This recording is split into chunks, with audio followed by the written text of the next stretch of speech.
আপনার পক্ষে কোনো মানুষ পাচ্ছেন না এবং আপনি বারবার পরাজিত হচ্ছেন, তখন আপনি আল্লাহর সাহায্যে এই সূরাটি ব্যবহার করতে পারেন।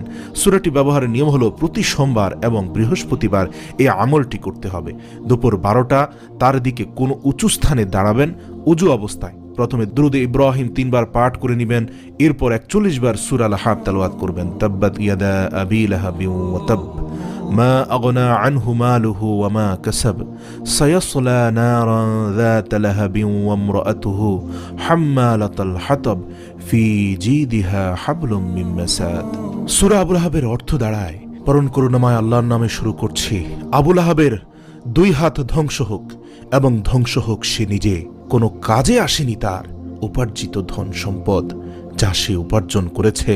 অতি সত্বরই সে প্রবেশ করবে লেলিহান শিখা গর্জন করা অগ্নিতে এবং তার স্ত্রীও সেই ইন্ধন বহন করবে।